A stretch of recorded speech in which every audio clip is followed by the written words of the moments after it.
What's going on, everybody, and welcome back to the channel. My name is Nathan, and on this planet we send it. And what we're going to be getting in today, well, to be honest, I'm trying to get in here between the raining we got a large amount of rain, about almost 2 inches yesterday, and then we're about to go and maybe get another 2 inches for the rest of the week. So I'm trying to get in here and get my pruning done while I can kind of see the storm clouds out there on the horizon. So the plan for this video is to do a very short walk around on sort of the plan of attack. And then after that, I'm just going to basically put you guys on a time lapse. You're going to see me go through all these different areas as we go ahead and trim them back. All right, but I do have my Velcro 7 and my saw, my Velcro 7 pruner for the the smaller stuff, the normal stuff, and then my saw for the bigger stuff as needed. I mean, I'm not sure how much we'll be using the bigger one, but we'll see when we get there. All right, I got a plan in place. Risks are acceptable. Let's go ahead and send it. So first thing on the agenda is I'm going to come back here and clean up all the hops and get rid of this and maybe do like some of this bush right here is a thorny bush. So I'm going to go ahead and cut that back too, just so I can have access to get back here without, being spiked out by this bush here, especially when I got to get back there to my water softener.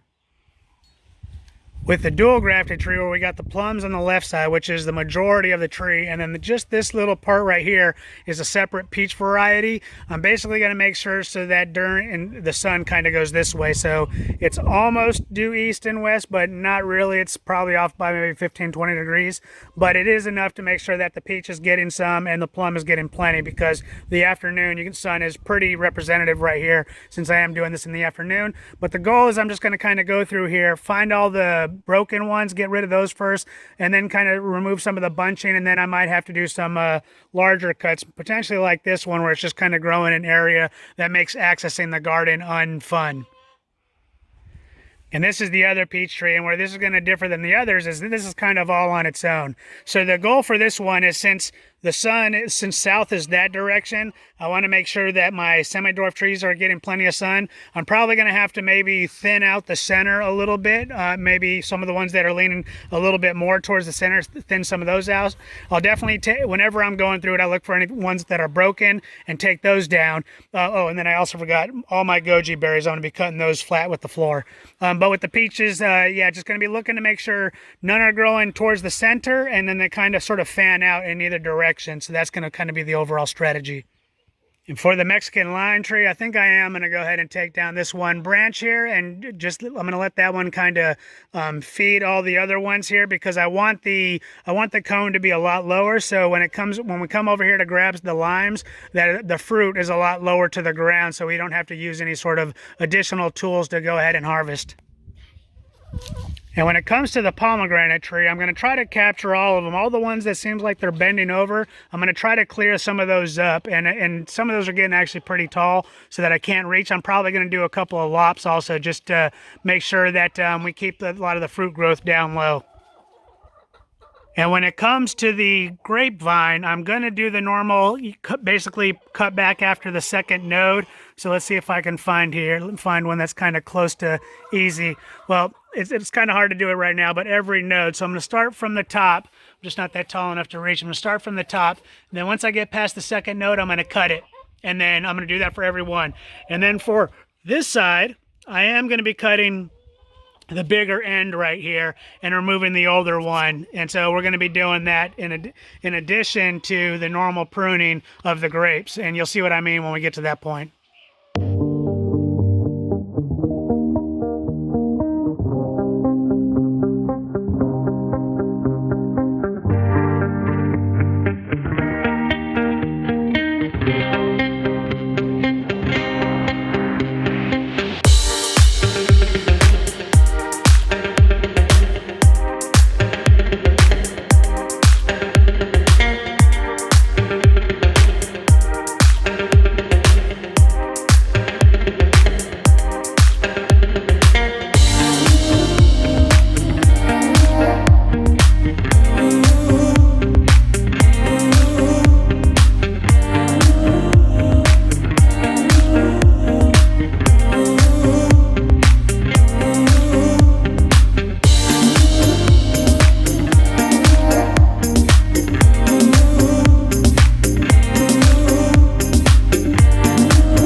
And before we walk through and I kind of show you the progress, just want to show you the pile of pruning stuff that I got for now.